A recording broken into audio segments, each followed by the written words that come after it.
All right, welcome back to the Trauma Therapist Podcast. My name is Guy McPherson.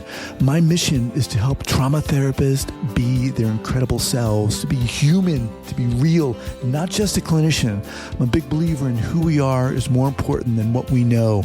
And this requires cultivating authenticity, genuineness, and vulnerability, and that requires intention. You can learn more about my courses and workshops by going to thetraumatherapistproject.com. That's thetraumatherapistproject.com. Let's get started.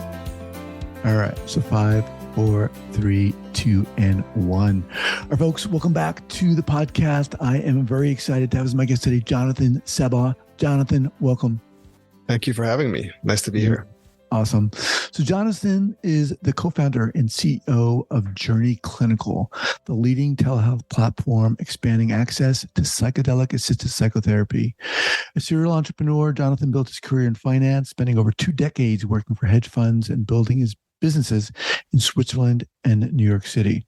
After receiving a difficult diagnosis of PTSD and extreme burnout, Jonathan left the world of finance to focus on his mental health, during which he personally experienced transformative benefits of plant medicine and ketamine-assisted psychotherapy, or KAP. Jonathan's personal healing journey inspired him to begin formal clinical psychology training at the New School with the vision of expanding access to transformative psychedelic-assisted therapies to the billions of Americans living with depression and anxiety. Jonathan, welcome. Thank you. So just before we get going here, reading your bio, I can't help but remark on the people get involved in that field in business and finance, and a lot of things seem to happen that lead them to turn around. But we'll get to that. I just had to say that. But before we get going, Jonathan, share with our listeners where you're from originally and where you are currently. Sure. So I grew up in Switzerland. My family are Egyptian Jews, actually, so they're all immigrants over there. And my father was actually raised in Brooklyn, so I used to come to New York quite often. And I now live in New York, which was a early childhood dream of mine. And so I'm pretty happy. I've been here for almost 10 years now. Wow, awesome. All right, so let's start out here. I'm really curious about how this started for you. Sure. So, as you read in my bio, I spent most of my career working in finance. And yes, a lot of people in that field burn out. It's very intense. It's very difficult to work and sustain a career in that field. But really, the burnout, I think, was more a result of years and years of neglect of a condition I wasn't aware of. And so I struggled really with depression, with anxiety, with substance abuse for a very, very long time, not understanding what was going on with me. And as you can imagine, that's quite daunting to have a condition that you don't really understand until maybe 8 years ago now. A friend of mine, where I was really on a downward spiral, recommended trying ayahuasca and brought me to a traditional ayahuasca ceremony here in New York. And it was very helpful, very transformative. I actually did 7 of them in 2 weeks. And so it was a lot.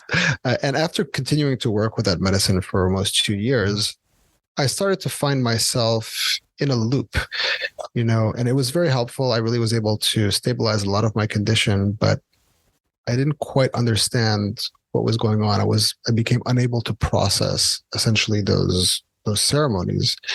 And I sought help, and I sought help from a psychedelically informed therapist here in New York, who I've been working with for years now. And for the first time in my life, I was given a diagnosis of post-traumatic stress disorder, which was obviously difficult, but also relieving. And when I got that diagnosis, we did a lot of work with ketamine-assisted psychotherapy. And I really had the chance to experience the power of the therapeutic alliance, working with a professional who understood what I was going through and who was able to use this treatment as an adjunct to therapy. And that really informed a lot of what we built at Journey Clinical. And, after a while, I didn't feel a connection with the work in finance anymore. I didn't feel a sense of purpose really. And so I quit finance and I went back to school here in New York at the New School to study clinical psychology. And as many do, I believe, when you do this kind of work, you want to reconcile who you were with who you want to be. And I believe that we all have a change in perspective, essentially, and we just see ourselves as we were, but in a different light. And so, I decided that it was a good idea for me to bring back all of that experience I had as an entrepreneur to support my goal of expanding access to these treatments. And that's when I decided to found Journey Clinical. A few things. You mentioned that earlier on, you going through a lot of challenges, suffering, maybe even discomfort. You used the word, you said you had a condition that went unrecognized. What did you mean by condition? PTSD. Early on? I've had PTSD for my whole life. Your whole life? Yeah. Okay. And if I may, due to what? Childhood trauma. Okay. So there was a lot going on there. Had you ever, prior to the ayahuasca treatment, had you ever sought out any other therapy? I had, actually. When I had that burnout, I found a very good psychiatrist in Switzerland who really saved me and who really helped me out. And he treated me with traditional psychiatric medication. And it's important to note that I really believe in traditional psychiatric medication. I think they have their place. I don't think that psychedelics are a panacea. And so, he treated me with antidepressants and mood stabilizers, and that really saved my life at that moment in time. Mm-hmm. But after a while, working here, at some point in New York, I had a psychiatrist who prescribed me 2 antidepressants, antipsychotics, mood stabilizers, benzodiazepines, and it was just really just medication without anything. And so that's when I think, there's a crossroads of holistic medicine to incorporate that with therapy, with frontier treatments. And so I think that's also a lot of my personal ethos and our company's ethos. With that first ayahuasca experience, what was it about that specifically that you learned, that you saw, that you experienced, that shifted things for you? Well, when I went to that experience, I really think I was at the end of the road. I didn't have any expectation. I was just open to whatever. And, I said, why not? Let's try this. And I never worked with any kind of drugs, at least psychedelics, in a way that was, sort of like intentional and ceremonial. It was mostly recreational, which can also be fine. But when I did that, I think that experience, for anybody who's tried ayahuasca, it's definitely not a recreational experience. And I think what I saw was essentially the inner conflict that I was, dealing with. I think an IFS, for example, parallel here could be, I saw, the exile and the firefighters and the defenses really that were polarized in my own system. And it was very difficult, honestly. It was a very difficult experience, and it remained a difficult experience for a long time. And so when I was able to essentially view what was going on, I at least had some kind of understanding of the condition that I had been in for all these years.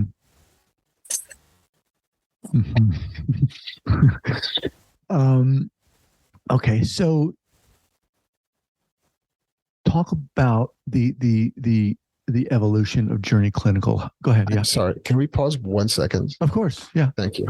Yeah.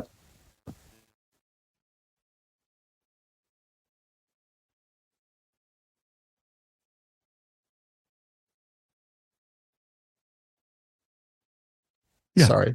No. I can redo that. I can redo that last question if you want. I got distracted because someone came to sit at our table. No. It's no worries at all. No, my question was, can you talk about, how and why you started Journey Clinical? Of course.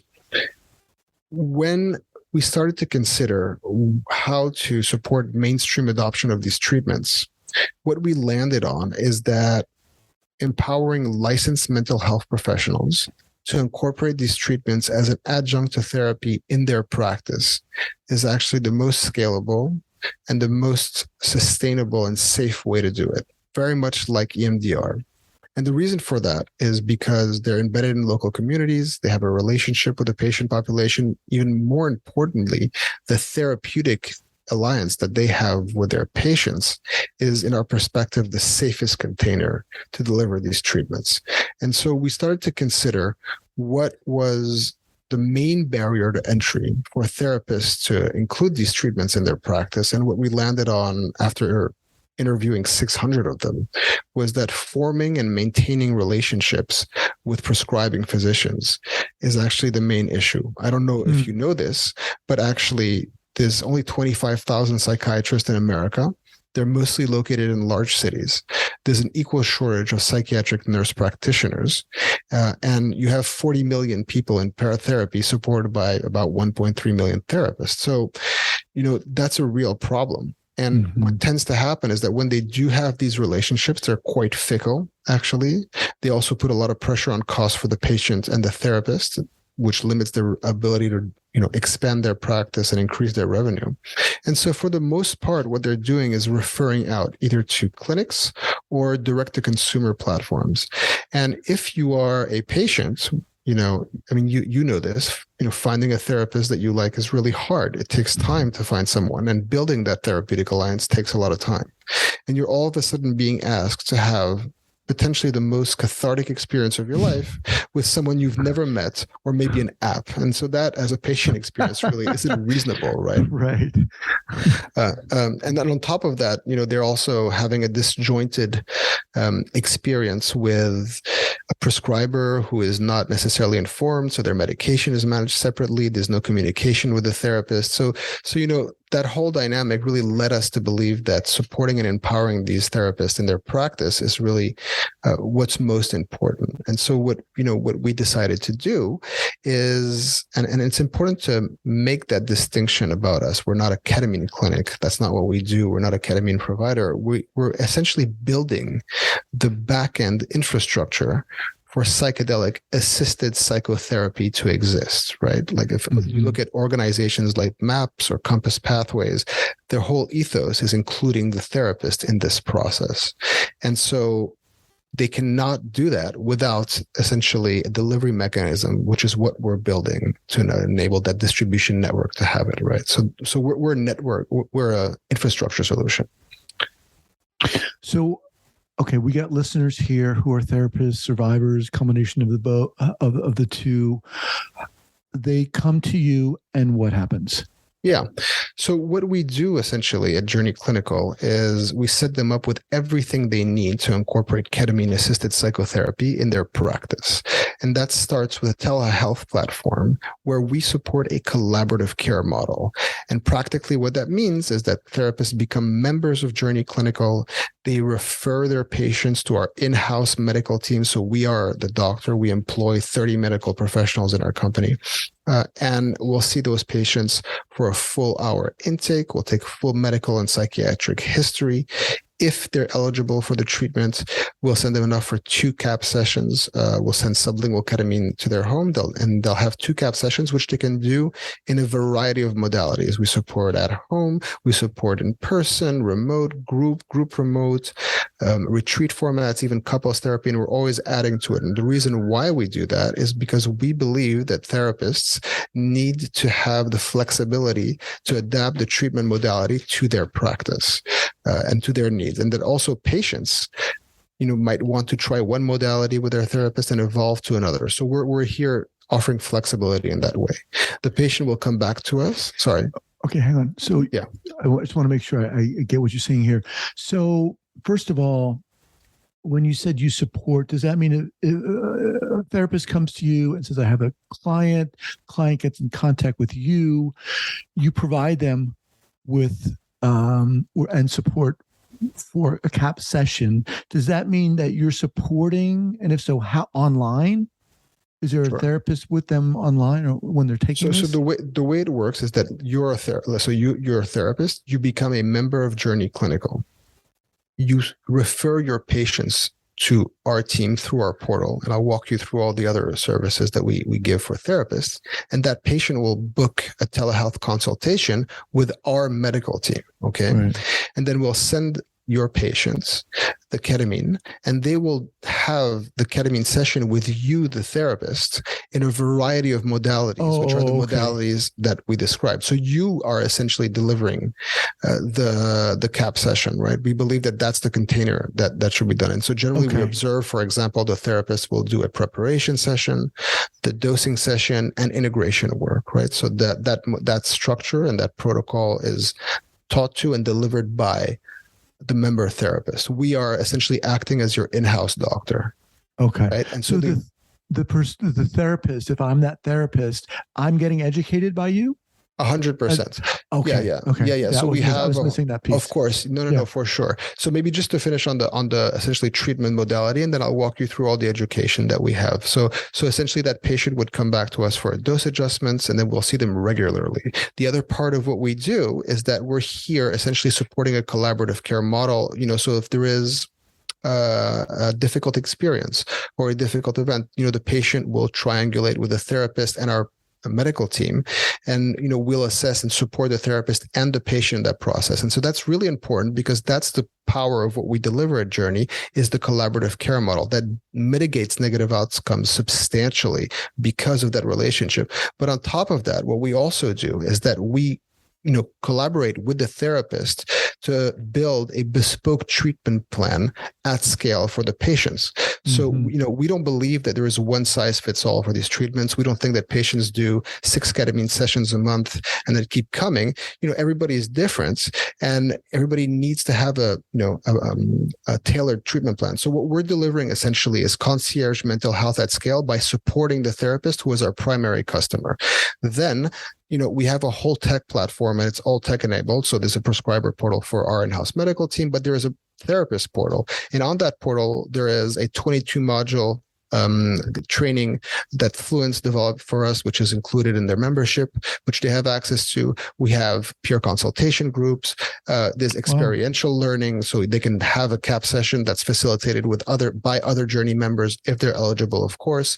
We help them with legal resources and marketing resources and library of resources for just CAP in general. And patients, we have webinars with specialists who deliver, hour-long talks or 4-hour webinars on consent to touch and IFS. So there's a whole slew of services, and it's all HIPAA compliant and very easy to use. So they refer their patients for the platform, and then they can track their outcomes and communicate with a therapist. And then there's a patient portal. So it's a very holistic model.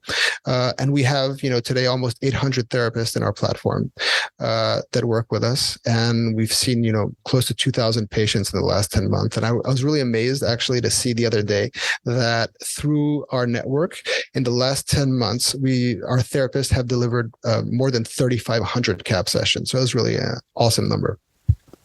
Very impressive. I like what you're saying. I because I was thinking to myself, there are probably therapists out there thinking, well, how am I going to do this? Where do I start? But it sounds like you're providing a lot of education. Yeah, it's more than that. It's education, it's resources, it's also community, right? That's really important. I think people tend to forget that being a therapist is a pretty lonely job. And so having access to a network of peers who work with you, we're doing peer consultation. There's a lot of meetups. There's mentorship opportunities. There's a whole community dynamic that's really quite amazing between our therapists that we support and enable and facilitate. And that makes it very unique as our offering. So it's something that we've doubled down very much, is the community aspect as well. Yeah. And I think you hit the nail on the head too. That is crucial for a lot of therapists out there. So what do you say to the therapists who are listening to this, who are saying, well, okay, how do I know if my client might be right for this? Such an important question, and a question we get all the time. So, we have, for example, on our portal, there's weekly meetings with our medical team. We have protocol meetings, and we also have a meeting with our medical team that explains what a good referral is. And people would be surprised that, today about 20% of Americans suffer from anxiety and depression. So a large part, unfortunately, I would say that's a low estimate. It might be a low estimate. It might be low. Yeah, it might be higher. And, so what we find, and the surprise of our therapists, is that, actually a large part of their patients are probably eligible for these treatments. Again, we don't believe it's a panacea. We don't believe it's for everybody. We don't approve everybody, but a lot of people who are unfortunately suffering from these conditions and others like PTSD or OCD, if they have bipolar depression, there's a whole spectrum of conditions that really can be supported by that. And what we found was that, especially for patients who have been stuck or have not been progressing, the feedback from our therapist was, wow, after a few sessions, I had a patient who has not been progressing for years and finally had a breakthrough. And that doesn't only help the patients, it also helps the therapist, right? People forget that therapist burnout is a real thing. Mm-hmm. And working with patients who don't progress for years can be very, very difficult. Now, this might seem like a basic question, and I know every case is different. What is the goal of a CAP session? Well, it's a very good question, actually. What is the goal? I think, there's a structure to it, and maybe we can start with that, in terms of what is psychedelic-assisted psychotherapy. And so, we believe that it's not simply giving someone drugs and having them have a reaction. There are some positive outcomes to people just taking ketamine to reduce anxiety, suicidality, depression. There's a lot of studies that show that. But our perspective is that working with the patients in the context of preparation, dosing, and integration is what's going to lead to long-term behavioral change, right? So if you have a patient who is, first of all, it's good to understand what preparation is. It's not just intention setting. It's actually, managing expectations, because there is such a thing as transference to the medicine itself. And so having them bring a mindful approach to that session, no matter how it unfolds or how strong the experience is really important. Then having the CAP session, for example, it's always in the context of a therapeutic alliance. That's how we work. So even if we do at-home treatment, they have to do preparation before, they have to vet the chaperone, they have to check in before, they have to check in after, and then they have to do integration work. So we're not just giving ketamine to people at home to take alone. And when they do those sessions, then they're holding space. They're creating a container for their patient to essentially be able to have this potentially extremely cathartic experience. And then the other part is, and that's very important, is the integration. And a lot of studies have shown that it's through integration that long-term behavioral change happens, right? And so ketamine has a lot of properties. It helps with, regulation of glutamate. It also increases neuroplasticity. And so there's a window of neuroplasticity that happens after that session where the therapist can work with the patient to really integrate that experience and progress. And so that's the goal essentially of that tool. Mm-hmm. But it's the goal of what we're doing is to have it as an adjunct to therapy. And so work it into a therapeutic process and have it on an as needed basis when it's appropriate. And so some people might need a lot of ketamine sessions in the beginning, not need it for a while, have an mm-hmm. event and come back and need it again. So that's why we find that working with the therapist and being their back end basically is how we'll support this the best. What's the usual time that a CAP session would take? Yeah, it's roughly 90 minutes. Okay. It'd be 2 hours. Are we talking about microdosing or not? We don't do microdosing. You can talk about psycholytic versus psychedelic. That might be different. So depending on the format, if you want to have a more conversational interaction, a lower dose psycholytic session may be more appropriate for mm-hmm. couples therapy, for example. If someone wants to go deeper, then a higher dose, more inward experience might be more appropriate. Yeah. I mean, obviously there's a lot of attention now being given to psychedelic-assisted therapy. I've had several people on the podcast. I think what makes you stand out, Jonathan, and Journey Clinical stand out, if I may say this, you seem to have done a lot of research into what's what therapists are looking for and what's needed. It's very interesting. I'm wondering if you feel, and I'm thinking, imagine a lot of therapists are thinking to themselves who are listening to this, do you feel it's necessary for the therapists themselves to go through this? It's a very good question. So some people feel that way, and they feel that it's necessary for a therapist to have a psychedelic experience to do so. Some feel that it's not. There is evidence of both, I think. What we've done, there are people in clinical trials or doctors who administer medication on an ongoing basis and don't necessarily take it themselves. There are others who believe that having a psychedelic experience is essential to be able to understand the space in which the patient evolves in. We don't have a perspective, but what we did do is we did manage to offer the opportunity for therapists to experience it by, having, group cap sessions with other journey therapists. And but they have to be eligible. Mm-hmm. So we don't, if someone's doesn't have a condition, we will not prescribe to them. So that's important because we want to protect the licenses of our prescribers as well. Let me just remind everyone, I'm speaking with Jonathan Sabbagh of Journey Clinical. And your website, Jonathan, is what? journeyclinical.com. Okay. Really interesting. I love the idea that a therapist can come to you, not only get education, but get support. There's a community there. It sounds like you've developed this in a very 360-degree way and from a perspective like that. So for those who are interested, what do they do? Well, they can go to journeyclinical.com and they can sign up for a demo with our team on our website, and we'll book a call with them, and we will be happy to walk them through what we're doing through our platform and onboard them. Okay. And in terms of getting up to speed such that they're ready to refer and have a client go through this process, how long would that take? We've seen it on average, it's about a month, I think, for people to go through all the, there's 22 modules of training. They also can get C credits for our training. We have got another training on preparation and integration, which is not required. We do make exceptions, of course, for people who have gone through other CAP trainings that don't need to redo it. They have access to the training, but they don't have it as a requirement if they've already done another training. So, it depends, but usually it's about a month, I'd say. Okay. And just before you go, can you talk a little bit about the difference between, say, a ketamine-assisted session and other psychedelic sessions?